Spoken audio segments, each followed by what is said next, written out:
사랑하는 우리 성도 여러분, 평안하셨습니까? 날씨가 무척 추워졌습니다. 겨울은 추워야 겨울이지만 너무 추우니까 좀 움츠러들죠. 그러나 따뜻함을 주시는 우리 하나님을 이 시간 기억하시고 또 생각하시면서 다 함께 경건한 마음으로 하나님 앞에 예배를 드리도록 하겠습니다. 다 같이 묵상기도 드리겠습니다.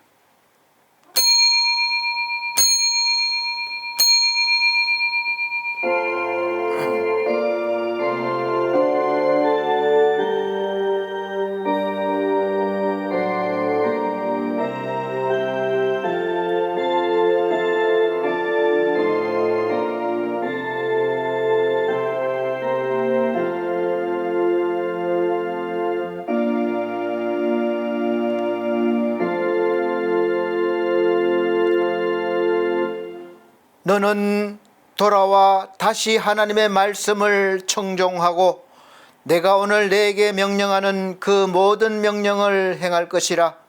내가 내 하나님 여호와의 말씀을 청종하여 이 율법책에 기록된 그의 명령과 규례를 지키고 내 마음을 다하며 뜻을 다하여 여호와 내 하나님께 돌아오면 내 하나님 여호와께서 내 손으로 하는 모든 일과 내 몸의 소생과 내 가축의 새끼와 내 토지 소산을 많게 하시고 내게 복을 주시되 곧 여호와께서 내 조상들을 기뻐하신 것과 같이 너를 다시 기뻐하사 내게 복을 주시리라. 아멘.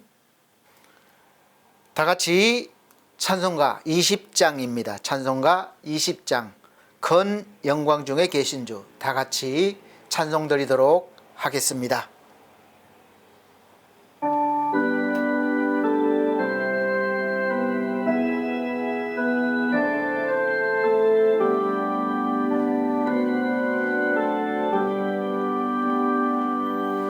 건 영광 중에 계신 주 나 찬송합니다.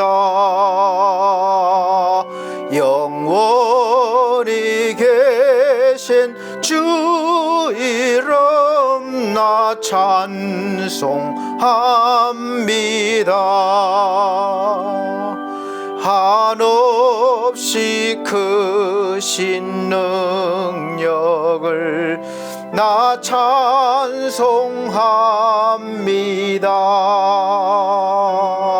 잠되고 몇 번 그냥 나 찬송합니다. 온 천지 창조하시던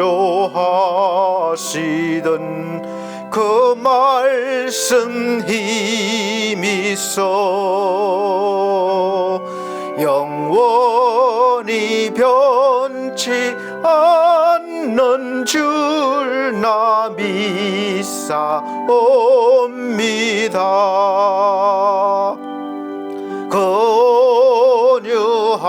거류하신 주 음성 날 불러주시고 거품에 안아 주시니 나 찬송합니다.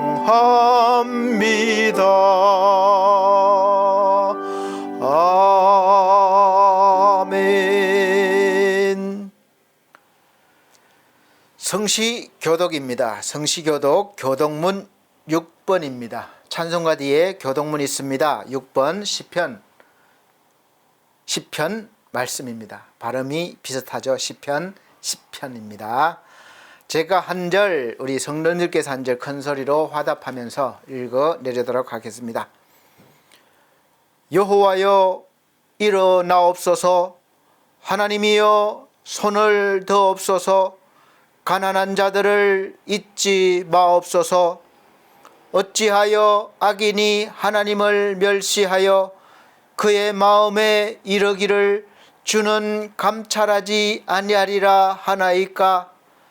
주께서는 보셨나이다.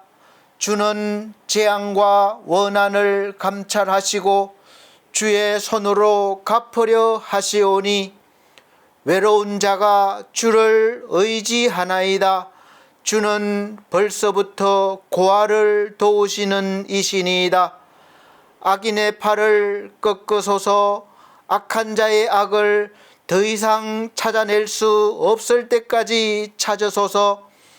여호와께서는 영원 무궁하도록 왕이시니 이방 나라들이 주의 땅에서 멸망하였나이다. 여호와여 주는 겸손한 자의 소원을 들으셨사오니 그들의 마음을 준비하시며 귀를 기울여 들으시고 고아와 압제당하는 자를 위하여 심판하사 세상에 속한 자가 다시는 위협받지 위협하지 못하게 하시리이다. 아멘. 다 같이 사도신경으로 신앙고백 드리도록 하겠습니다. 나는 전능하신 아버지 하나님 천지의 창조주를 믿습니다. 나는 그의 유일하신 아들 우리 주 예수 그리스도를 믿습니다. 그는 성령으로 잉태되어 동정녀 마리아에게 나시고 본디오 빌라도에게 고난을 받아 십자가에 못 박혀 죽으시고 장사된 지 사흘 만에 죽은 자 가운데서 다시 살아나셨으며 하늘에 오르시어 전능하신 아버지 하나님 우편에 앉아 계시다가 거기로부터 살아있는 자와 죽은 자를 심판하러 오십니다. 나는 성령을 믿으며 거룩한 공교회와 성도의 교제와 죄를 용서받는 것과 몸의 부활과 영생을 믿습니다. 아멘.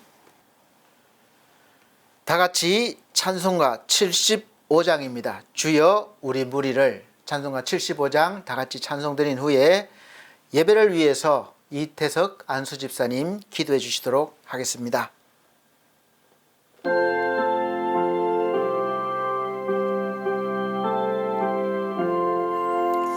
주여 우리 무리를 불쌍하게 여기사 크신 복을 주시고 주의 얼굴 뵈소서. 주여 구원하심을 널리 알게 하시니 천하만국 백성들 주께 찬송합니다. 주가 다스리시고 바른 심판하시니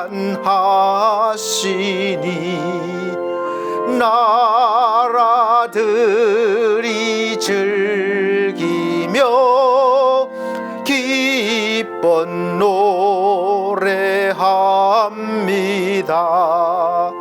땅에 나는 모든 것 주여 크신 은혜니 모든 나라 백성들 주께 찬송합니다. 하나님 우리에게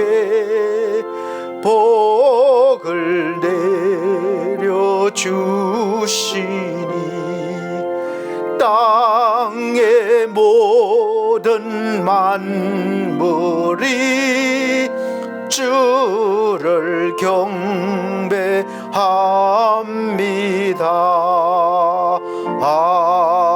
아멘. 네, 예배를 위해서 이태석 안수 집사님 기도해 주시도록 하겠습니다. 사랑과 자비가 풍성하신 하나님 아버지,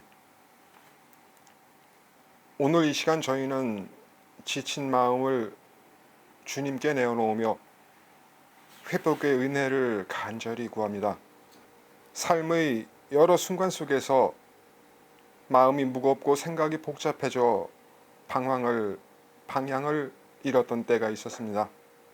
스스로는 괜찮다고 말하며 하루하루를 버텼지만 깊은 곳에서는 피로가 쌓여가고 작은 일에도 쉽게 흔들리는 연약함이 드러났습니다.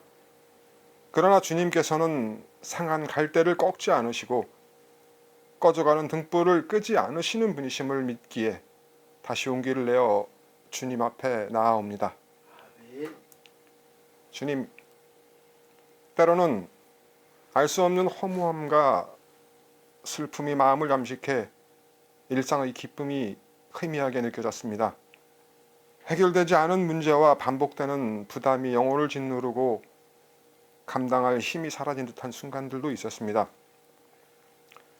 사람들 앞에서는 밝은 미소를 지으며 괜찮은 듯 행동했지만 주님은 우리의 감춰진 마음을 누구보다도 잘 아십니다.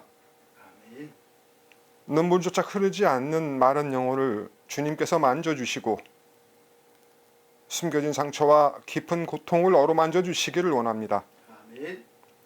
주님의 손길만이 우리의 상한 심령을 온전히 회복시키는 능력이 있음을 고백합니다. 하나님 아버지, 저희는 종종 문제의 원인을 외부에서 찾으려고만 하지만 실제로는 마음의 내면이 무너져 있었음을 깨닫습니다. 기대했던 결과가 이루어지지 않았을 때 실망이 밀려왔고 사람들에게 받은 상처가 시간이 지나도 아물지 않아 더 깊은 고통이 되기도 했습니다. 이 모든 복잡한 감정 속에서 주님께 의지하는 법을 잊어버렸음을 고백합니다.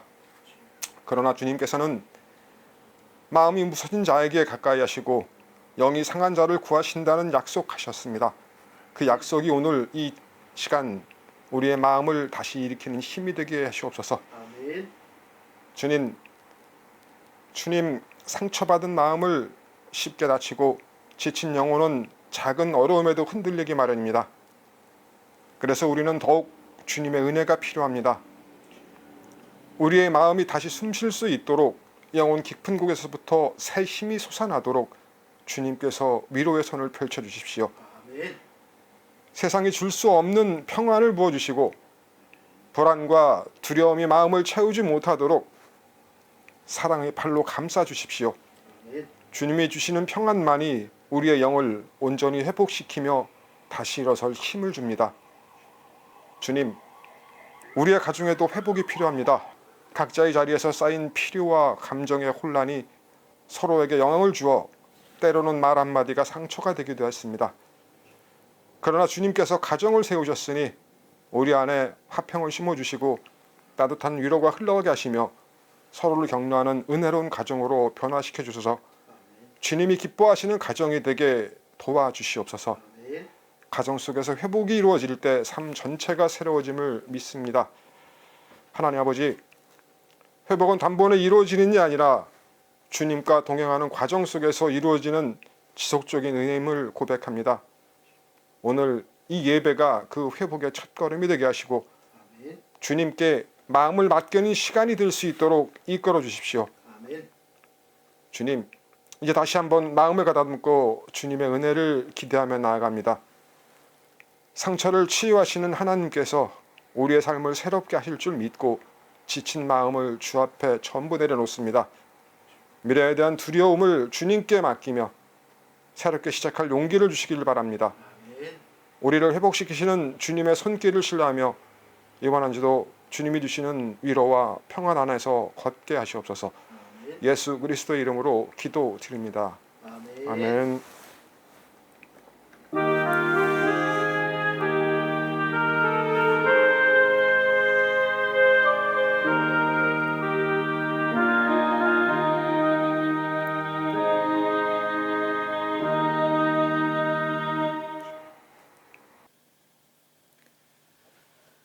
감사합니다.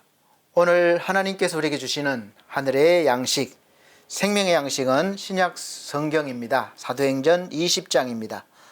사도행전 20장 31절로부터 35절 말씀입니다. 제가 천천히 읽어드리도록 하겠습니다. 그러므로 여러분이 일깨어 내가 3년이나 밤낮 쉬지 않고 눈물로 각 사람을 훈계하던 것을 기억하라. 지금 내가 여러분을 주와 및 그 은혜의 말씀에 부탁하노니 그 말씀이 여러분을 능히 든든히 세우사 거룩하게 하심을 입은 모든 자 가운데 기업이 있게 하시리라.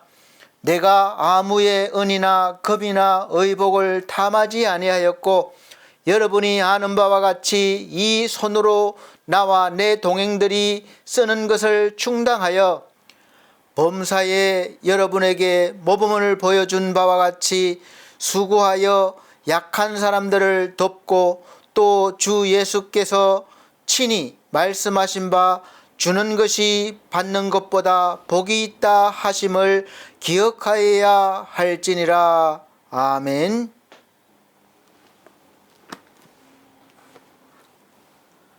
우리 사랑하는 성도 여러분, 한 주간 바쁘게 사셨죠? 제가 바쁘게 정신은 좀 차리고 살지만 사실 정신없이 뛰어다니며 살다 보니까 다들 그렇게 사는 줄 알고 있습니다. 그래서 바쁘게 사셨죠? 그리고 날씨가 매우 추워졌습니다. 강추위인데 이 강추위도 잘 이겨내실 줄로 믿습니다. 오늘 우리 하나님께서 말씀을 통해서 저와 우리 사랑하는 성도님들에게 크신 은혜 내려주셔서 경제적인 어려움, 또 사람으로 인해서 어려움, 또 이렇게 여러 가지 마음의 힘듦과 고통, 그리고 여러 가지 육체적인 아픔, 이런 모든 것들을 하나님께서 위로해 주시고 치료해 주시고 회복시켜 주시고 또 힘을 주시기를 이 시간 예수 그리스도 이름으로 축복합니다. 오늘 말씀 선포 제목을 배워서 남주며 살아요 라는 제목으로 말씀을 선포하도록 하겠습니다. 지금 우리 사회는 예전하고 다르게 이제 평생을 배울 수 있는 기회가 있고 건강하기만 하면 또 아프더라도 마음만 먹으면 새로운 것을 배울 수 있는 기회가 주어진 사회에 살고 있습니다. 그래서 늘 배워야 하는 그런 어려움도 또 있어요. 그렇지 않고 지금의 내 생활 또 내 수준에 만족하고 힘들다고 또 새로운 것을 배우기가 두렵다고 거기에 멈춰서고 포기하면 이제 우리가 앞으로 살아가면서 지금도 그렇지만 앞으로는 더 살아가면서 어려움을 겪을 수밖에 없고 뒤처지는 삶을 살 수밖에 없고 또 다른 사람에게 부탁해야 되고 의존해야 되는 삶을 살아야 합니다. 그런 시대를 우리는 살아가고 있습니다. 계속 새로운 것이 나오거든요. 우리가 쉽게 느낄 수 있는 게 전에보다 더 심각하기보다도 완전히 일상화됐습니다. 이제 현금을 사용하는 일은 자꾸 줄어들어요. 현금이 오고 가는 거래라든지 주고받는 것은 점점 어려워지고 내가 은행에 돈을 넣어놓고 그냥 계좌이체나 이런 걸 다 하죠. 그리고 사람과 사람의 거래에서 현금으로 직접 주고받는 것보다 온라인을 통해서 거래가 주를 이루고 있습니다. 은행 이체는 우리가 다 알고 있고 이제 은행에서 직원에게 돈을 가서 찾는 것보다 핸드폰으로 이체하고 또 현금 인출기에서 찾아서 쓰고 그러죠. 그래서 그것이 사람 직원에게 가서 찾는 것보다 훨씬 편리하고 빠르기 때문에 그렇습니다. 그러나 이 방법을 모르면 불편하죠. 은행 문이 열리는 시간에 가서 또 줄을 서고 기다렸다가 찾아야 됩니다. 그리고 하다못해 우리가 이제 커피를 한 잔 마셔야 되는데 사람이 직접 하는 것도 있지만 또 키오스라고 자동 결제 기능, 요즘 고속도로 휴게소 가면 거의가 다 이 결제는 사람이 직접 안 받고 기계로 다 하죠. 키오스에 이렇게 넣고 주문하고 내가 카드로 결제하죠. 그러다 보니까 사용법을 모르면 밥도 사 먹지 못하고 커피도 마시지 못해요. 그냥 그야말로 휴식만 취하다가 또 출발해야 되는 거예요. 아니면은 죄송하지만 이것 좀 도와주실까요? 이렇게 좀 해야 되는 거죠. 번거로움이 있습니다. 심지어는 요즘에 식당에 가서 앉아도 저 여기요 이모 여기 직원을 부를 필요가 없어요. 다 테이블마다 조그만 그 화면이 있어서 테이블이 있어서 이렇게 우리가 주문하는 게 있어서 메뉴를 보고 터치하고 주워 담고 장바구니에 담고 또 카드로 바로 결제하면 가만히 있어도 저쪽에서 알고 다 착착착 갖다 줍니다. 그리고 맛있게 먹고 또 뭐 얼마예요 이럴 필요도 없어요. 이미 계산된 거니까 그냥 편하게 나가면 되는 거예요. 이런 시대입니다.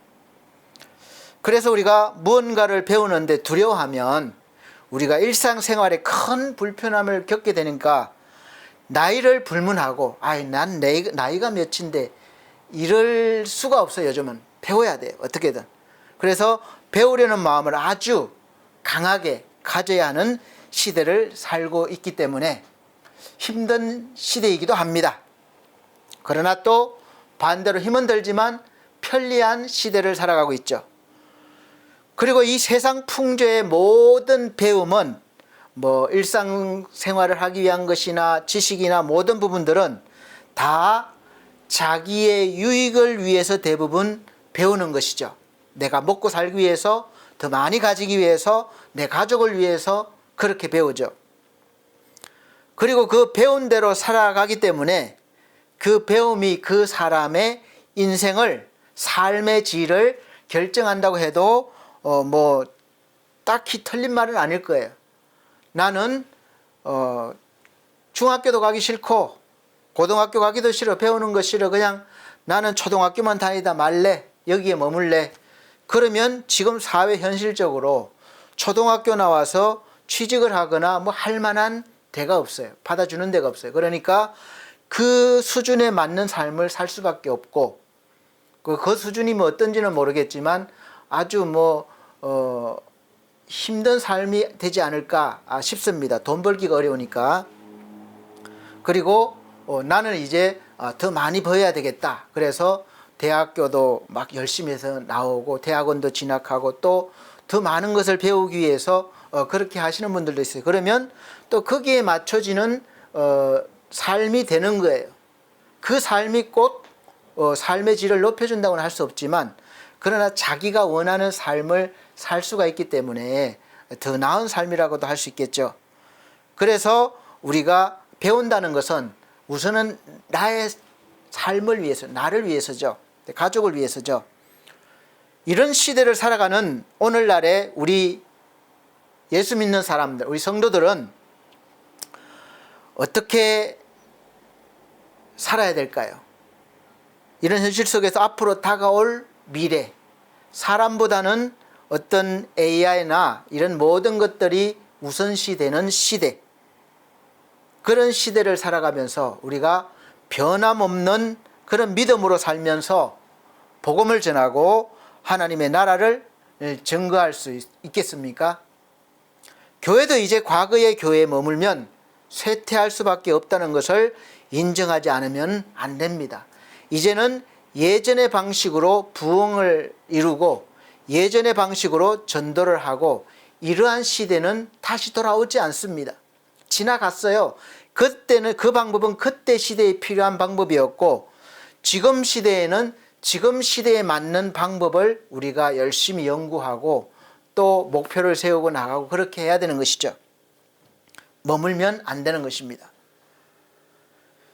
교회보다 훨씬 더 앞서가는 이 사회 문명을 우리가 사회 문명의 발전에 늘 직면하고 있기 때문에 우리 스스로를 지키고 나의 믿음을 지키고 우리 후대들이 하나님을 떠나지 않고 믿음 안에서 살면서 하나님의 백성으로서 하나님의 자녀로서 긍지를 가지고 용기를 가지고 또 하나님이 말씀하신 복음을 증거하는 삶을 사회에서 당당하게 살아가면서 그렇게 할 수 있게 해줘야 하는 것이 지금 이 시대를 살아가고 있는 우리들의 사명이기도 합니다.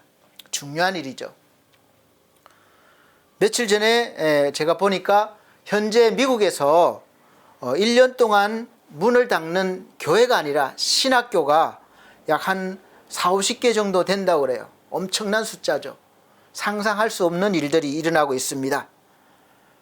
미국은 기독교 국가라고 할 만큼 기독교 신도들이 가서 세운 나라이기 때문에 모든 정신과 그런 것들이 처음에 그렇게 출발했던 나라입니다. 그래서 선교도 제일 많이 했던 나라이고 지금도 사실 쇠퇴해 가긴 하고 있지만 상당히 많은 우리 기독교에 관한 그런 정신들이 있습니다. 그런데 이제 바뀌고 있다는 것이죠.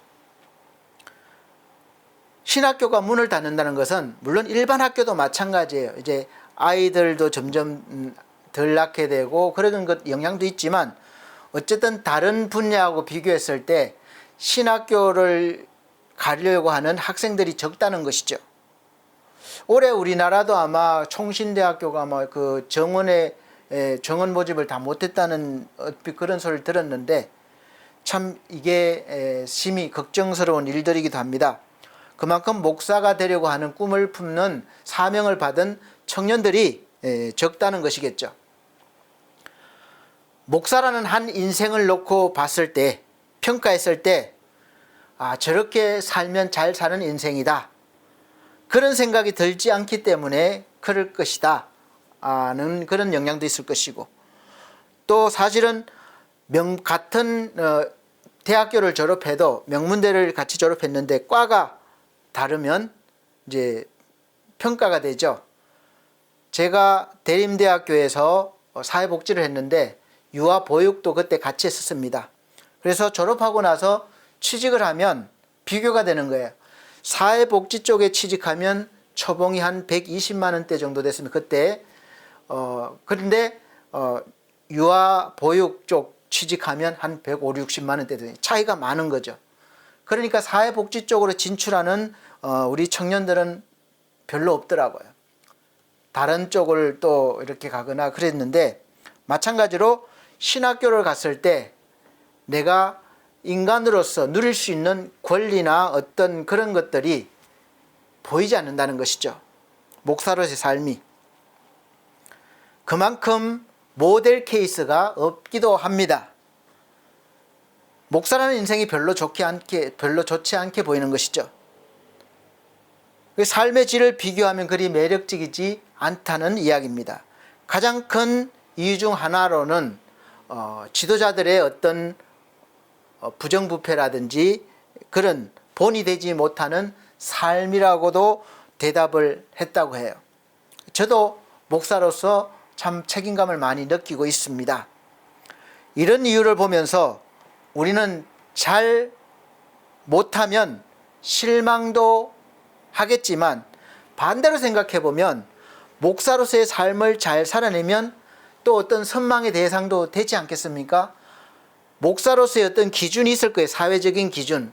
그러니까 좀 괜찮게 본다는 거죠. 도덕적으로 또 뭐 어떤 성품적으로 모든 면에서 그래도 예수를 안 믿는 사람보다는 예수 믿는 사람이 좀 더 착할 것이다. 정직할 것이다. 이런 어떤 막연한 것 같지만 어떤 그런 걸 가지고 있는 것이죠. 사람을 더 좋게 보는 거예요. 인간적으로. 그런데 그 기대에 못 미치니까 실망하는 것이죠. 특히 교회 목사, 장로 이런 지도자급 또 대형 교회를 목회하시는 분들이나 이런 분들의 삶을 보면서 이렇게 감동받지 못하기 때문에 그런 대답이 많다는 거예요. 그래서 반대로 되면 소망도 있는 것이죠. 우리가 더 삶으로 보면 어떤 윤리도덕과 율법일 것입니다. 그러면 그런 의식에 완벽하진 않지만 그렇게 살려고 애쓰면, 우리 예수 믿는 사람들이 그렇게 애쓰면 반대로 긍정적인 효과도 반드시 불러올 수 있지 않겠는가, 저는 그렇게 봅니다. 그러려면 가장 먼저 우리는 이기적인 삶을 살면 안 된다는 것이죠. 다 인간은 누구나 이기적인 삶을 사는 것이 기본적인 바탕이에요. 나를 위한 것이, 내가 먼저 먹고 살아야, 내가 먼저 좋아져야, 내가 기분이 좋아야 어디 가도 좋게 하지, 뭐 기분이 나쁜데 좋게 할 수 있겠습니까? 내가 돈이 많아야 막 베풀 수도 있고 그러지, 돈이 없는데 할 수 있습니까? 그러니까 이기적인 삶을 대체적으로 기본으로 있고 가끔 이타적인 삶도 있죠. 그런데 우리는 반드시 이타적인 삶을 살아야 한다는 것입니다.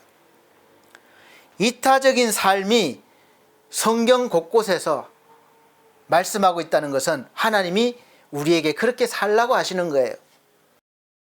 성경 말씀에서 말씀하고 있는 우리 성도들의 삶은 곧 하나님이 우리에게 요구하시는 삶이라고도 할 수 있습니다. 성경 전체를 두 문장으로 예수께서 정리해서 말씀해 주셨습니다. 우리는 하나님의 뜻대로 산다는 것을 너무 광범위하고 복잡하게 어렵게 생각합니다. 그래서 하나님이 주신 이 십계명도 수없이 그 말씀을 쪼개고 막 넓히고 해서 광범위하게 만들어서 613가지의 법을 이렇게 법으로 만들었어요. 아니 10가지 계명도 지키지 못하는 우리 인간이 더 많이 만들어 613가지를 지키라니까 이게 가능하겠냐고요. 안 되지. 그래서 물론 우리가 모법이 있으면 뭐 이렇게 하면 죄가 된다 그러면 그 범위 안에 수많은 그런 삶이 있고 일들이 있으니까 세분화할 필요는 있죠. 그렇게 하는 것이 당연할 수도 있습니다. 그래도 어쨌든 십계명을 그렇게 많이 만들어 놓은 것이죠. 613가지로 넓혀 놓은 거예요. 안식일을 지키라 그랬더니 안식일을 지키는 것이 어떤 것입니까? 뭐 교회를, 예전에는 성전 중심이었으니까 지금으로 말하면 교회 예배를 드리는데 놀러 가면 안 된다. 그러면 놀러 가는 것이 어느 범위냐? 뭐 옛날에 성전에서 100발자국 넘어가면 안 된다. 말하자면 그런 거예요. 그래서 또 안식일을 쉬는 것이 뭘 장사를 하면 안 되고 또 게임이나 나를 위해서 오락을 하면 안 되고 그런 거를 자꾸 만들어내는 것이죠. 그러다 보니까 점점 많아지게 됩니다. 그리고 그 안에 갇혀서 이제 평가하는 거죠. 그러면 안식이 결국 없어지게 되는 겁니다. 하나님이 안식을 주신 목적은 편안하게 쉬면서 몸도 마음도 영도 하나님 안에서 쉬라고 그러는 거예요. 하나님 안으로 들어오라는 거예요. 그러니까 하나님 하고 있는 것이 우리는 쉬는 거예요. 저번 주에도 제가 말씀드렸죠. 가장 좋은 쉼은 일하는 방식을 떠나서 전혀 다른 행동과 다른 장소에서 하는 것이라고 말씀드렸잖아요. 그래서 우리 매주일 하는 행위는 우리 일상 6일 동안의 삶에서 완전히 다른 삶이죠. 이거는 하나님 앞에 경배의 어떤 그런 행동이고 마음이고 생각이고 모든 것이 하나님께 집중되어 있기 때문에 가장 편안한 안식을 쉴 수 있는 날입니다. 하나님이 우리의 마음에 위로를 주시고 평안을 주시기 때문에 그렇습니다. 하나님께서 우리를 구원하시고 하나님의 백성으로 살 수 있게 하시기 위해서 너무도 쉽게 해주셨어요. 이것이 하나님의 사랑과 은혜입니다. 복잡하게 안 하셨어요. 말씀을 아주 막 수준 높게 복잡하게 박사학위를 받은 사람들만 풀 수 있게 했다면 얼마나 힘든 삶이겠습니까? 배우기가 얼마나 힘들겠습니까? 그런데 그렇게 하시지 않고 저처럼 박사학위 막 못 배웠어도 하나님이 부르셔서 그래도 저만의 수준의 그 말씀을 이렇게 전할 수 있도록 해주신 것은 또 모든 분들이 제 설교를 들고 훌륭해 뭐 수준 높아 그러지 않습니다. 아유 저 목사는 저 정도 수준밖에 안 되네 그러실 수도 있죠. 많이 배우신 분들. 근데 또 한두 분이라도 건목사의 설교 들으니까 좀 맞아, 그렇지, 그런 분도 저는 계실 거라고 믿고 있습니다. 그래서 한 분이 들어도 열심히 하려는 것이죠. 그것이 제 삶이기 때문에 그렇습니다. 그래서 구원은 예수 그리스도를 구주로 믿는 거예요. 그냥 그분이 하신 일을 믿고 받아들이는 거죠. 이렇게 구원받기가 쉬워졌습니다. 그전에는 율법, 아까 말씀드렸죠, 십계명 외에 613가지를 다 잘 지켜야 구원받게 되는 것이죠. 근데 그러지 못하는 거니까 다 구원받을 수 없기 때문에 예수께서 오셔서 내가 한 것을 믿으면 다 너희 것이 해주겠다, 너희 것이라고 해주겠다, 그렇게 해서 예수 믿으면 바로 우리가 지은 죄가 아무리 많다 하더라도 죄사함 받고 구원받는 것, 쉬운 방법이잖아요. 근데 그것을 안 하겠다는 거죠. 안 믿겠다는 거죠. 그리고 그런 다음에 이제 하나님의 백성답게 말씀대로 살아라 그러니까 얼마나 힘들어요. 뭐 하지 마라, 하라 이러니까. 근데 예수께서 딱 그것을 두 가지로 딱 만들어 주셨습니다. 알기 쉽게. 율법 중에서 어느 계명이 큰지는 항상 누가 잘하나 그거예요. 네가 잘하냐, 내가 잘하냐, 내가 크냐, 네가 크냐, 그거죠. 내가 믿음이 더 크냐, 네가 더 크냐, 이런 도토리 키재기 싸움입니다. 늘 그것 때문에 토론하고 또 서로 의견도 갈리고 그래서 파도 많이 생기고 그런 거예요. 그래서 늘 그런 것이 있습니다, 우리 인간들은. 근데 예수께서 그 일을 명쾌하게 딱 말씀해 주셨습니다. 그래서 율법을 많이 배워서 잘 아는 율법사가, 그러니까 박사학위를 받은 것 마찬가지예요. 율법사가 이제 예수님을 시험해 보려고 율법 중에서 어느 계명이 제일 큽니까? 이런 질문을 했어요. 근데 예수께서는 고민하지 않으시고 바로 대답하셨습니다. 마태복음 22장 35절로 40절 말씀입니다. 그 중에 한 율법사가 예수를 시험하여 묻되 선생님, 율법 중에서 어느 계명이 크니이까? 예수께서 이르시되 내 마음을 다하고 목숨을 다하고 뜻을 다하여 주 너의 하나님을 사랑하라 하셨으니 이것이 크고 첫째 되는 계명이요 둘째도 그와 같으니 내 이웃을 내 자신과 같이 사랑하라 하셨으니 이 두 계명은 온 율법과 선지자의 강령이니라. 아멘. 자, 이렇게 말씀하셨습니다. 이 세상에서 일어나는 모든 문제들, 사회의 문제, 교회의 문제, 가정의 문제, 나와 여러분의 문제는 하나님을 우리 마음을 다하고 목숨을 다하고 뜻을 다하여 사랑하지 않고 세상의 것을 더 사랑하는 것이고, 이것을 성경에서는 간음이고 우상숭배라고 합니다. 또 하나님을 사랑한다고 해도 나의 이웃을 나와 같이 사랑하지 않기 때문에 생기는 문제입니다. 그렇게 말씀 이해하시면 되지 않을까요? 내 이웃이 누구입니까? 첫째는 나와 관계가 있는 가까운 사람이고, 둘째는 살아가면서 나에게 보여지는 사람들이에요. 지나가다가 거지를 봐도 그 거지가 나의 이웃이 될 수 있습니다. 성경 말씀에도 나와요.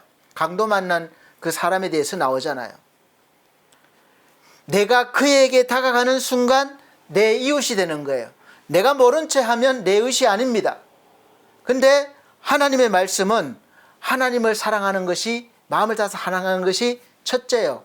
또 그런 마음으로 나를 사랑하는데 또 그와 같이 그 사랑으로 내 이웃도 사랑하라는 거예요. 이것이 성경 전체의 내용입니다. 하나님의 사랑을 우리가 받아서 그 사랑으로 사는 것, 그것이죠. 근데 어렵게 생각하니까 이것이 잘 안 되는 것입니다. 그래서 우리는 이타적인 삶이 되는 거예요. 근데 그게 점점 줄어들고 이기적인 삶이 되니까 이타적인 삶이 줄어들면서 하나님의 사랑이 안 나오는 것이죠. 내 이웃이 배가 고프면 나도 배가 고픈 마음이 되어서 그를 생각해야 하고, 또 배고픔을 같이 해결해야 됩니다. 그런데 나는 배부른데 당신은 알아서 잘 먹어라, 그러면 안 되는 것이죠. 야고보서 2장 14절에서 17절 말씀에 그렇게 말씀하고 있습니다. 제가 드리는 말씀이 아니에요. 내 형제나 자매가 헐벗고 일용할 양식이 없는데 찾아와서 이렇게 좀 도와달라 이렇게 요청할 때 주지도 않으면서 말로만 아유 잘 가, 평안히 가, 따뜻하게 자, 여기 날씨 추우니까 좀 따뜻하게 자. 아니 저 사람은 기름도 없고 뭐 연탄도 없는데 추워서 떨고 있는데 따뜻하게 자. 그리고 또 배고픈데 잘 먹고 다녀, 건강해야지. 그렇게 보내지 말라는 거예요. 말로만. 이건 극단적인 예지만 그래서 이런 행동을 살아있는 믿음이 아니라 죽은 믿음이라는 거예요. 그러니까 죽은 믿음이 뭡니까? 믿음이 없다는 이야기죠.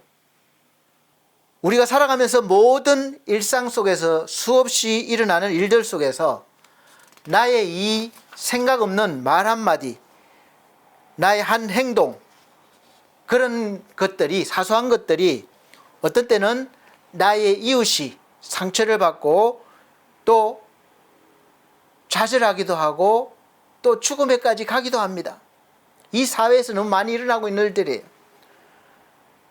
또 반대로 나의 말 한마디, 나의 한 행동으로 말미암아 이웃이 절망 가운데서 소망을 얻기도 하고 용기를 얻기도 하고 또 힘을 얻기도 합니다. 우리는 늘 사실을 알고 우리가 살아가야 돼요. 잊어버리면 안 돼요. 그럼 우리가 늘 누군가를 도와주고 좋은 일을 하면서 살아야 됩니까? 그렇게 말씀드린다면 꼭 그렇지 않다고 말씀을 드릴 수 있습니다. 교회가 세상에서 보여지고 만져지는 것으로도 전도도 하고 선교도 해야 합니다. 먼저는 그렇게 하죠. 그래야 마음이 열리니까. 그러나 그것에 너무 치우치다 보면 세상 사람들이 하는 선한 도움, 선을 베푸는 것, 선한 행동과 별반 다를 게 뭐가 있겠습니까? 교회에서 구제하는 거나 세상 단체에서 도와주는 구제나 다를 게 뭐가 있겠습니까? 그래서 교회의 가장 중요한 목적과 방향은 가진 것을 없으면 안 되죠. 또 가진 것을 나를 위해서도 쓰지만 이웃을 위해서 써야 되는 것이죠. 그것은 물질적인 것일 수도 있고 또 어떤 정신적인 것일 수도 있지만 세상 사람들과 기준과 다르기 때문에 우리는 중요한 것은 하늘의 것을 먼저 배운 사람들이기 때문에 더 배우고 더 배워서 더 나누고 더 나눌 수 있어야 성도다운 삶을 살 수 있는 것이죠. 사랑하는 우리 성도 여러분, 우리는 늘 무엇을 배우고 어떤 것을 배우고 또 배우는데 왜 배우십니까? 요즘 세상은 배워서 나만 잘 살자 이런 분위기가 강한 시대에 살고 있습니다. 현실적인 것이죠. 나만 잘 되면 되지 뭐. 같은 곳에 투자를 하더라도 좋은 정보를 알고 있어요. 옆에 있는 이웃에게 알려주지 않습니다. 왜 안 알려줍니까? 같이 들어오면, 같이 하면 내가 10개 가질 거 나눠 가져야 되잖아요. 그럼 나는 5개로 줄 수도 있고 1개로 줄 수도 있어요. 그러니까 내가 싫은 거예요. 내가 많이 가지게 되는 거죠. 그래서 안 알려줍니다.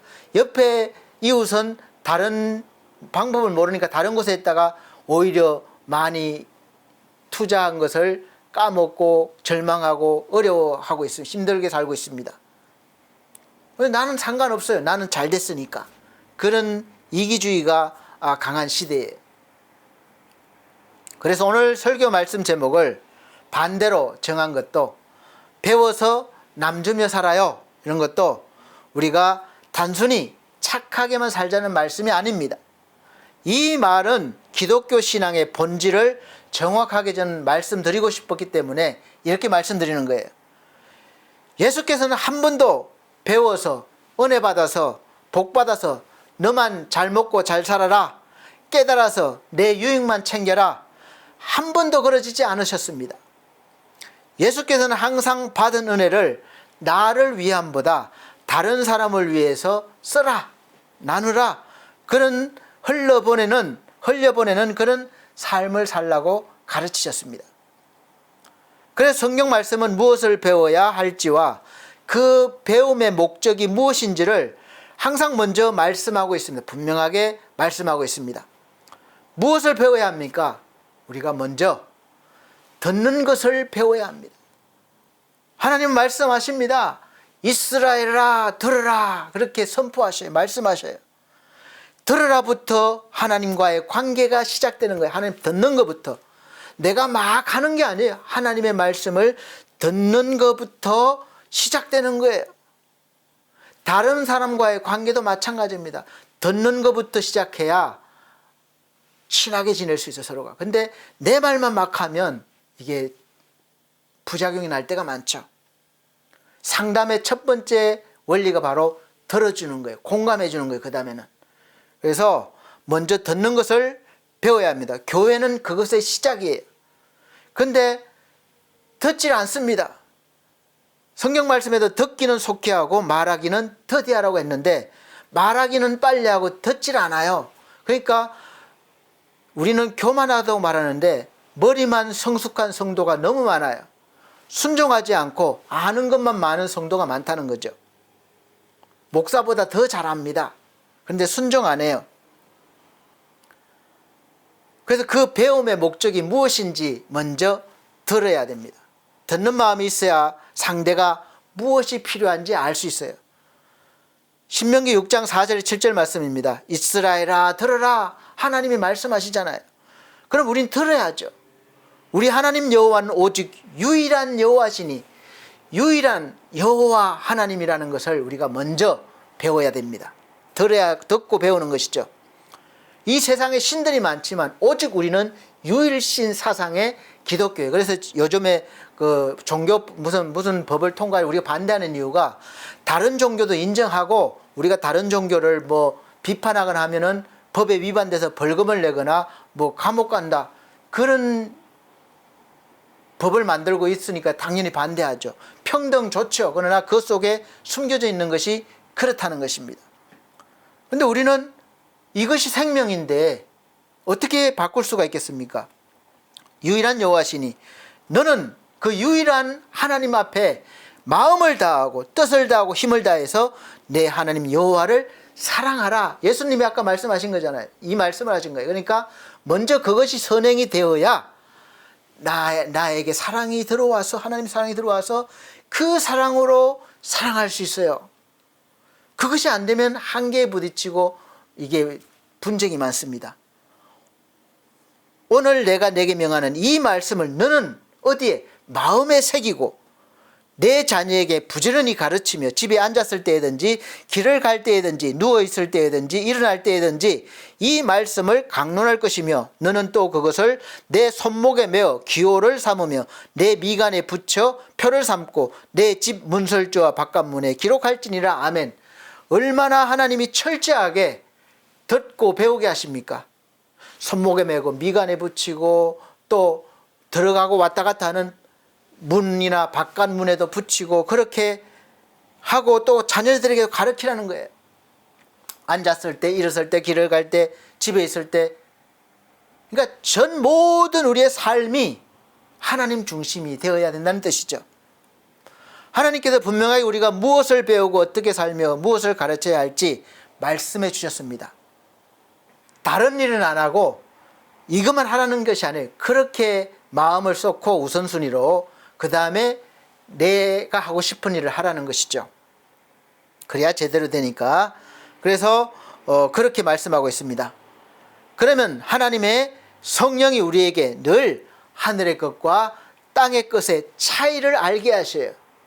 땅의 것이 좋죠. 당장 손에 잡히고 먹을 수 있고 먹음직스럽고 보암직하고 가질 만큼 탐스럽기도 하니까 너무 좋죠. 그러나 이것보다 더 좋은 것이 있다를 알려주시는 거예요. 하늘의 것을. 무엇이 더 가치가 있고 더 무엇을 추구해야 될지 알게 해주신다는 거예요. 그렇게 깨닫게 해주셔서 이제 똑같은 세상에 살아가면서 똑같은 것을 보고 느끼지만 한 차원 더 높은 것을 바라보게 하시고 추구하는 삶을 살게 하십니다. 이것이 바로 수준 높은 성도의 삶이 되는 것입니다. 그 가치를 아는 사람은 이제 배워서 남을 주는 사람이 자연스럽게 돼요. 왜냐? 하나님의 말씀이 들어왔으니까 하나님을 사랑하는 것은 물론이고 그 사랑으로 내 이웃을 나와 같이 사랑해요. 나와 같이. 그냥 조금이 아니라 나를 사랑하는 것 같이. 그렇게 사랑하는 거죠. 똑같이 사랑하라는 것이죠. 그런 삶을 살라는 것입니다. 쉬운 예를 하나 들어보면 지금 우리나라가 살아가는 이 사회가 거의 다 분노를 감당하지 못합니다. 참지 못해요. 기분이 조금서만 상해도 막 조금 화가 나는 것이 아니라 막 화를 내고 자신에게는 물론이고 사회에 이웃사람에 막 화를 냅니다. 그래서 살인까지도 일어나잖아요. 화풀이를 하는 것을 볼 수 있습니다. 감당하지 못하는 거예요. 그런 사회 속에서도 우리는 성경 말씀에서 분노보다는 분을 내기보다는 분내라고 안 그랬잖아요. 분을 내기보다는 용서하는 법을 배우고 용서하며 살라는 거예요. 이것이 우리 힘으로 되겠습니까? 안 되죠. 그러니까 하나님의 것으로 하라고 은혜를 받아야 되는 것이죠. 그래서 똑같이 막 분내고 멱살 잡고 싸우기보다는 분내지 말고 오히려 이해해주고 용서하라는 것이죠. 용서하라는 것이 이를 가면서 내가 참아야지 하는 것이 아니라 진짜 마음속에서부터 미움이 없어지는 거예요. 우리 것으로 안 되니까 하나님의 것으로 하려니까 배우고 또 배우고 기도하면서 내 것으로 완전히 삼아야죠. 자연스럽게 나옵니다.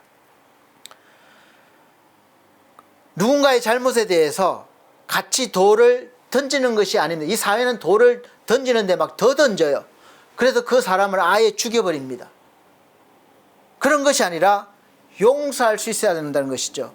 그러면 아무리 작은 교회라고 해도 약한 성도라고 해도 영적인 능력이 있고 빛이 되고 소금이 되는 것입니다.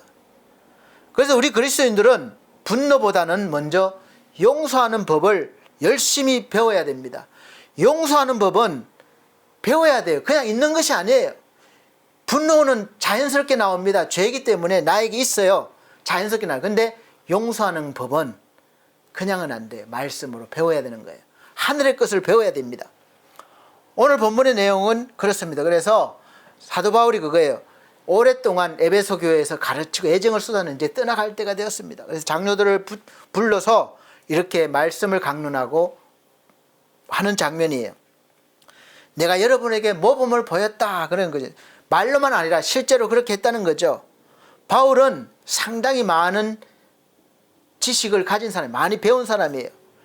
그 당시에 가장 이름 있다고 할 수 있는 명문 가말리엘 문화에서 율법을 배운 엘리트입니다. 그러나 그는 자신의 배움을 자랑하지 않았습니다. 그가 강조한 것은 이것이에요. 이렇게 수고해서 배운 걸 수고하잖아요. 열심히 돈도 갖다 바쳐야죠. 다녀야죠. 시간 내야죠. 머리 막 깨지도록 지가 나도록 공부해야죠. 그렇게 해서 내가 잘 먹고 잘 사는 게 아니라 약한 사람들을 도와주라는 거예요. 나보다 어려움 당하는 사람들, 내 도움이 필요한 사람들에게 그 배운 것을 나눠주라는 것이죠. 요셉은 애굽의 총리가 되었습니다. 얼마나 대단합니까? 전 세계를 꽉 쥐고 있는 그런 나라의 2인자인데 왕 위에 한 사람 외에는 다 자기 밑에예요. 그런데 그가 그 가진 지혜와 행정 능력, 그 모든 것을 자기를 위해 쓴 적이 없습니다. 자기 가족의 구원을 위해서, 가족의 복수에 쓰지 않았습니다. 형들이 자기를 팔았는데도 분노하고 복수하지 않았어요. 오히려 형들을 품었습니다. 그가 그럴 능력이 어디에서 나왔습니까? 하나님이 함께 하셨고 하나님이 그런 마음을 주셨기 때문에 가능합니다. 그래서 요셉은 그렇게 말해요. 형들이 이제 오랜 세월, 형들은 몰라요. 자기는 알죠. 어렸을 때 팔려와서 오랜 세월이 지났으니까. 애굽의 총리가 되었다는 사실을 꿈에도 몰랐을 겁니다.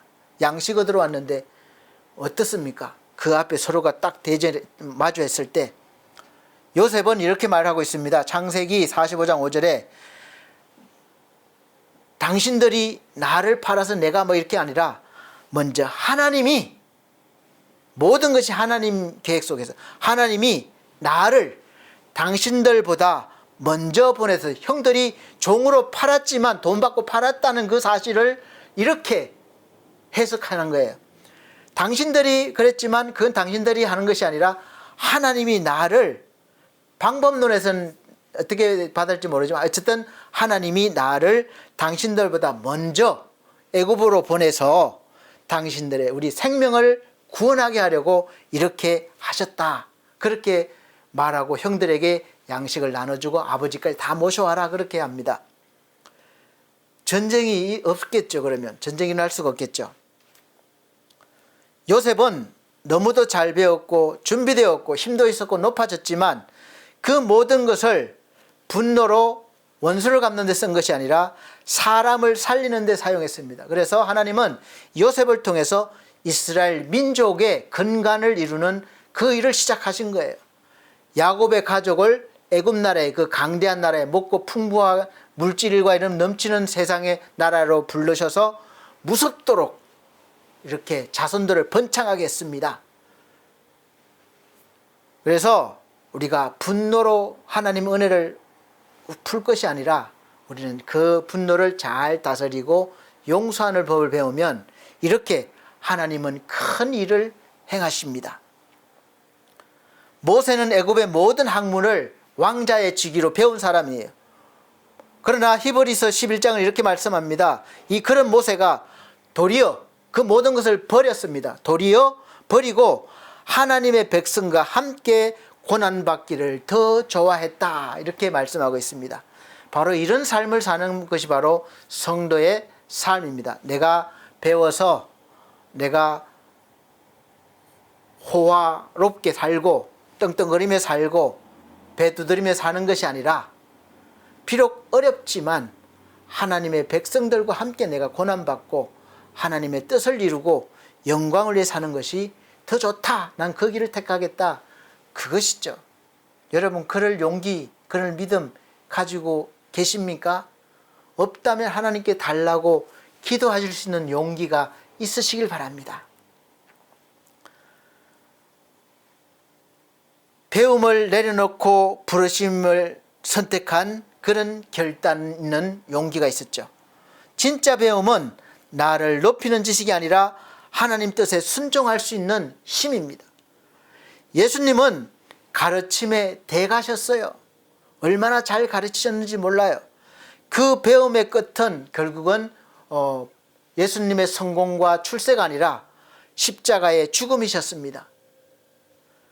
제자들에게 말씀을 가르치시고 병든 자를 고치시고 귀신을 쫓아내시고 죄인을 품으셨지만 그 대가로 오히려 예수님은 자기 생명까지 주시는 것이죠. 배움의 목적은 본이 되는 삶. 오늘 말씀의 주제가 그거예요. 본이 되는 삶입니다. 어떤 본입니까? 하나님의 뜻을 이루는 본의 삶이죠. 우리 사랑하는 성도 여러분, 교회 다니시면서 하나님의 말씀을 들으시면서 무엇을 배우고 우리가 실천해야 됩니까? 신앙을 배웁니까? 내 가족이, 내 직장이, 내 사업이 복받는 비결을 배우십니까? 어떻게 하면 내가 복을 많이 받을까? 그 말씀을 오늘도 기다리고 계셨습니까? 어떻게 하면 내 병이 나을까? 내가 건강하게 잘 살아갈까? 이런 말씀을 오늘 듣기를 원하셨습니까? 기다리고 계십니까? 그럼 그 복을 받아서 어떻게 사시겠습니까? 그 생각까지 좀 해보셨나요? 우리가 말씀을 배우고 다른 것을 하는 것이 아니라 말씀을 배운 사람이 비판을 배우는 거예요. 그 말씀 가지고 비판해요. 직분을 우리가 배웁니까? 어떤 직분? 직분 가지고 평가해요. 섬김을 배웁니까? 우리가 배움의 방향이 잘못되면, 목적이 잘못되면 신앙도 교회도 또 내가 잘 되기 위한 그런 도구화가 됩니다. 모든 것이 나 중심이 되는 거예요. 우리는 나 중심이 아니라 이타라고 그랬잖아요. 이타적인 베품의 삶, 나눔의 삶. 그 배운 것들을 어디에 써야 됩니까? 가정에서, 교회에서, 직장에서, 공동체에서 내가 배운 말씀, 내가 받은 은혜, 내가 배운 경험이 누구를 살리고 있는지를 한번 보시길 바랍니다. 야고보서 1장 22절은 말씀하고 있습니다. 너희는 말씀을 행하는 자가 되고 듣기만 하여 자기를 속이는 자가 되지 말라. 그러니까 말씀을 들었으면 하나라도 괜찮아요. 10개 다 하는데 하나도 하지 않는 것과 하나 하는데 하나 하는 것이 더 낫죠. 그러니까 듣기만 하지 말고 속히 행하기도 하시길 바랍니다. 그래서 배워서 오늘 말씀처럼 제목처럼 남주면 그것이 나를 막 이렇게 좋게 하는 풍요로움이 아니라 썩게 됩니다. 오히려 잘못하면 그것을 통해서 내가 더 좋지 않은 결과도 갖고 오게 되는 것이죠. 남주면 썩지 않습니다. 그것이 오히려 나중에 더 좋게 돌아오는 거예요. 성경은 분명히 말씀하고 있습니다. 일용할 양식인 만나를 내가 이틀 동안 3일 동안 먹으려고 쌓아두면 다 썩고 그 다음에는 먹을 수가 없었어요. 하루 딱 내 먹을 양식, 하나님은 그것을 원하셨습니다. 은혜를 나누지 않고 쌓아두면 교만이 됩니다. 그래서 광야 생활 때 먹을 양식이 없으니까 하나님이 새벽마다 주시는 만나 아니면 먹고 살 수가 없어요. 그래서 만나가 딱 그 일용할 양식 그날만큼만 내리고 내가 내일 먹을 것이 두려워서 많이 모아 쌓아두면 오늘 딱 먹고 나면 내일 하나도 먹을 것이 없어요. 다 썩어 없어지는 거예요. 벌레 먹는 거예요. 많이 걷었으면 옆에 몸이 불편해서 좀 못 걷은 사람한테 얼른 나눠줘야지. 그럼 그건 썩지 않잖아요. 그렇게 하라는 것이죠. 쌓아두면 교만이 되고 배움을 독점하면 분쟁이 됩니다. 요즘 중국에서 히토류 독점 거의 하다시피 해서 그걸 무기로 사용하잖아요. 결국은 그 무기가 오히려 역효과가 반드시 되어 돌아갈 것입니다. 그러나 흘려보낼 때 광야에서 다 같이 살았고 교회가 살아났고 하나님 나라가 확장되었습니다. 은혜 받은 사람들이 사도행전 보면 네 것, 내 것 따지지 않고 다 같이 나눴다고 했어요. 그럴 때 교회는 부흥되는 것입니다. 오늘 말씀의 끝을 맺겠습니다. 배워서 남주는 인생. 우리 사랑하는 성도 여러분, 하나님은 우리를 배움의 종착지로 부르신 것이 아니라 그 배움을 가지고 받아서 실력 쌓아서 우리가 하나님의 은혜를 흘려보내는 통로로 부르셨습니다.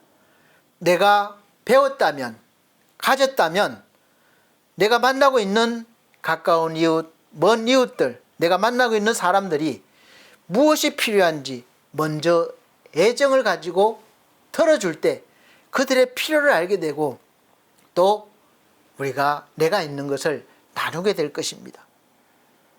털어주지 않으면 몰라요. 신앙생활을 통해서 믿음을 배우고 얻는다는 것은 이 세상에 없는 하늘의 것을 배우고 얻어서 먼저는 나를 위해서 그리고 나를 위한 것과 같이 남을 위해서 주면서 사는 것이 성도의 삶이고 목적이 되어야 합니다. 이 세상에 있는 거의 대부분의 종교가 교리가 남에게 선하게 하도록 가르치고 있지만 특히 우리 기독교는 이타적인 삶입니다. 가장 이타적인 삶을 살라고 강조하고 있습니다. 자기를 위하기도 하지만 다른 사람도 나와 같이 여기면서 함께 살아가라는 거예요. 예수께서 그렇게 사셨고 그렇게 가르치셨고 또 그렇게 가르치신 대로 살게 하셨기 때문에 교회를 통해서 우리가 하나님의 말씀을 배우고 알고 또 복을 받아서 예수 그리스도를 만나서 성도가 된 우리 신자들은 반드시 그런 삶을 이타적인 삶, 배워서 남주는 삶을 살아내셔야 합니다. 그렇게 하시겠습니까? 그렇게 하실 수 있는 은혜의 능력이 있으시길 바랍니다.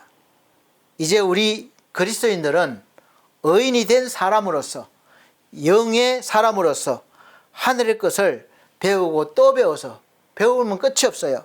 더 배워서 또 배우면 배울수록 나한테도 좋지만 다른 사람에게도 좋게 그렇게 배워서 이제 하나님 나라는 물론이고 우리 인생에서 그런 좀 멋진 삶을 사실 수 있으길 바랍니다. 우리 사랑하는 성도님들은 이제부터 다 배워서 남주는 최고의 믿음의 삶을 사시는 하나님 나라의 거룩한 그런 백성, 하나님의 자녀의 그런 귀한 삶을 사시기를 예수 그리스도 이름으로 축복합니다. 기도드리겠습니다. 하나님, 오늘 말씀을 들었습니다. 우리 주께서는 다 가지셨지만 자신을 위하여 사시지 않고 아낌없이 모든 것을 목숨까지도 우리를 사랑하시는 마음으로 나눠주셔서 하나님의 사랑을 몸소 보여주셨습니다. 나보다 더 사랑하심을 보여주셨습니다. 이제 그 사랑을 받은 우리, 말씀을 받은 우리도 배우고 또 배워서 하늘의 양식으로 가득 채워서 배워서 남주는 그런 믿음의 삶을 살게 하여 주옵소서. 감사드리며 예수님 이름으로 기도드리옵나이다. 아멘. 감사합니다. 오늘 말씀 잘 들으셨습니까? 감사합니다. 지금은 우리가 정성껏 준비하신 헌금 드리는 시간입니다. 헌금 차송 393장 오 신실하신 주 찬송 드리시면서 준비하신 헌금 드리도록 하겠습니다.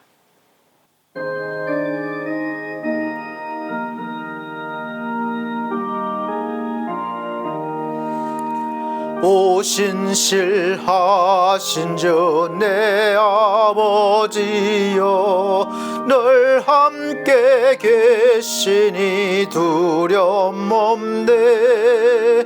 그 사랑 변찮고 날 지키시며 어제나 오늘이 한결같네.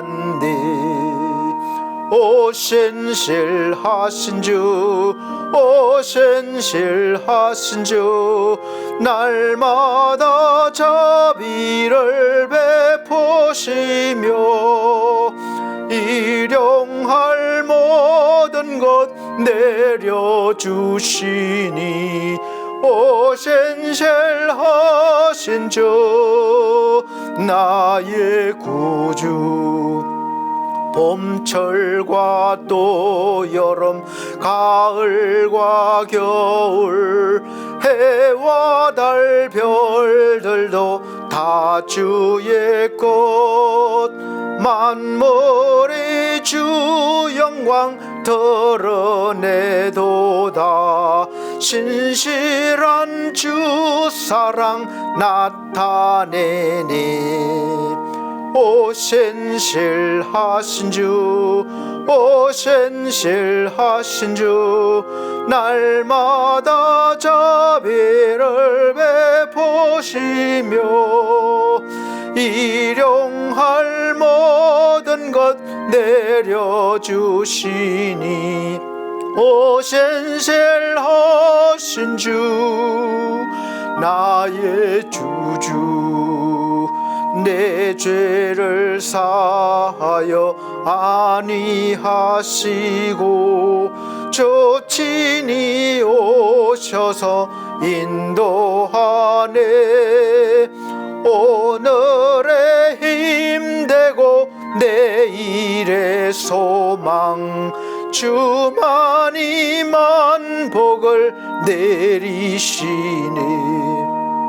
오 신실하신 주, 오 신실하신 주, 날마다 자비를 베푸시며 일용할 모든 것 내려주시니 오 신실하신 주, 나의 구주.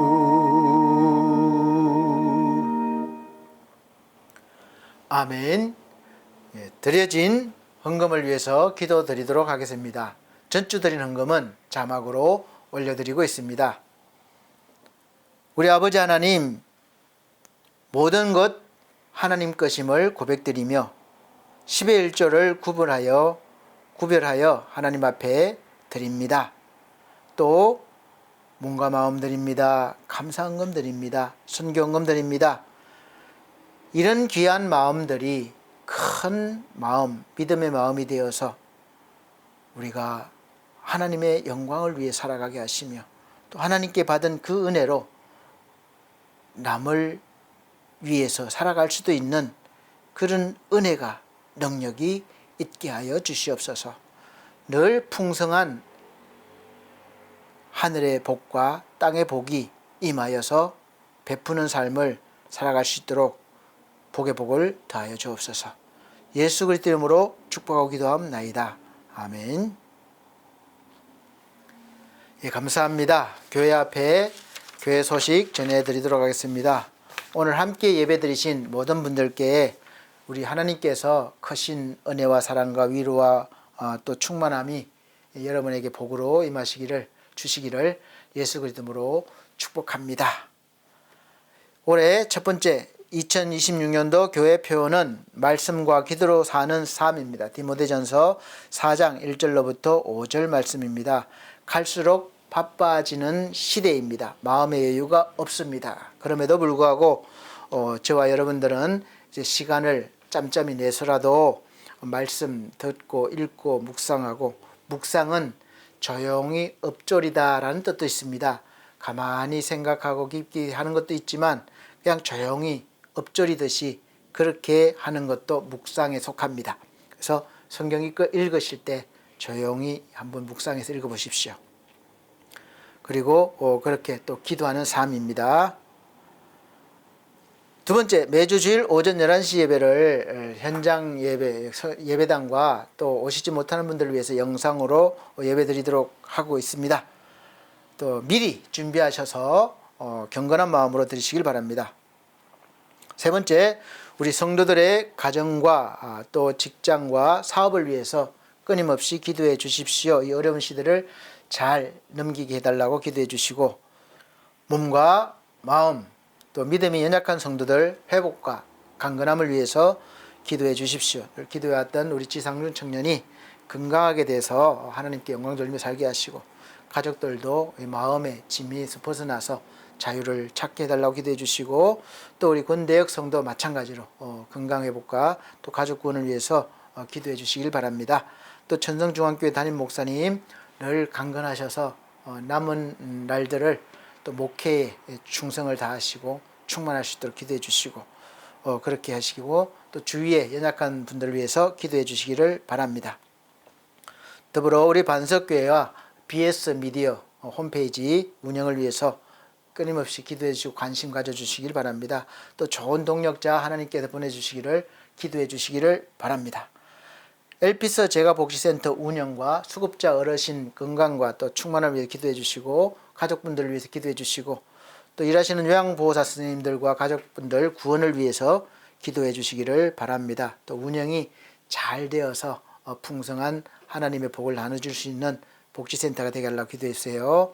또 엘피스 홈케어도 마찬가지로 그런 사업장이 되게 해달라고 기도해 주시기를 바랍니다. 네 번째, 늘 푸른 요양에서 오후 예배를 인도하고 있습니다. 요양원에 계시는 모든 분들이 하나님의 구원과 은혜가 충만하게 임하시고, 또 찾는 분들이 많게 하셔서 그 많은 분들도 우리가 나눠드리는 하나님의 사랑으로 그 사랑 안에 거할 수 있게 해달라고 기도해 주시길 바랍니다. 다섯 번째, 이 나라와 민족을 위해서 기도해 주십시오. 어려운 이 세계의 모든 흐름이 어려운 쪽으로 자꾸 가고 있는데, 우리가 잘 지혜롭게 하나님 주신 은혜로 잘 극복해내고 세계에서 당당하게 나갈 수 있는 대한민국 선교국가 되게 하려고 기도해 주십시오. 여섯 번째, 이번 달에 설 명절이 있죠. 이제 얼마 남지 않았는데 미리미리 기도하시고 좋은 마음으로 보내실 수 있도록 해주시기 바랍니다.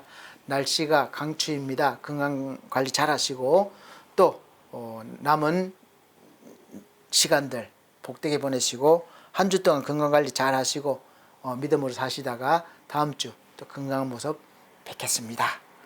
다 같이 폐 찬송 53장 찬송 드리신 후에 축도로 예배를 마치도록 하겠습니다.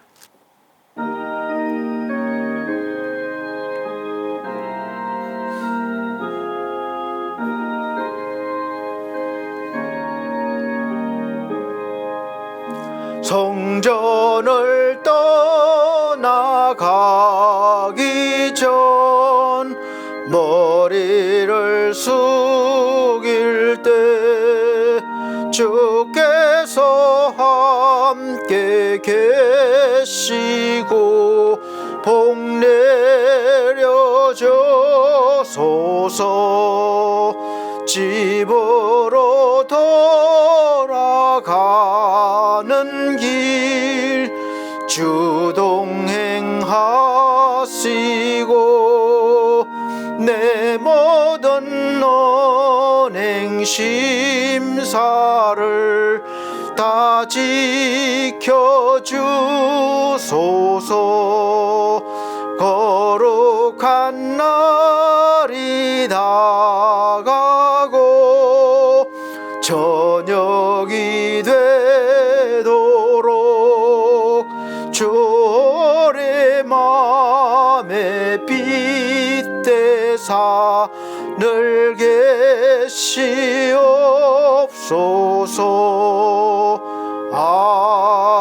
아멘.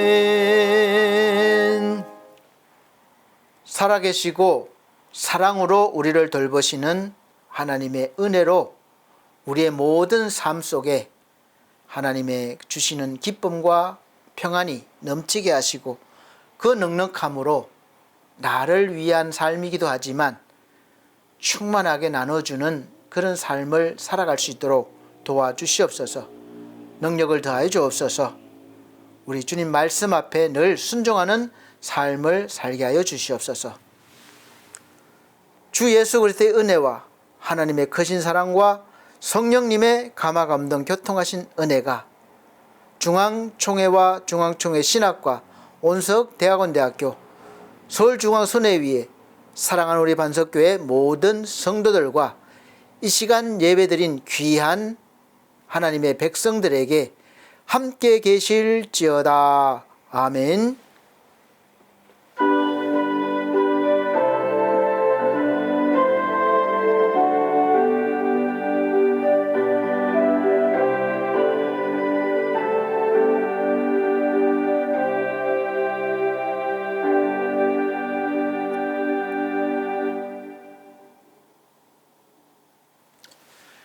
감사합니다. 하나님께 모든 영광 올려드립니다. 다음 주 뵙겠습니다.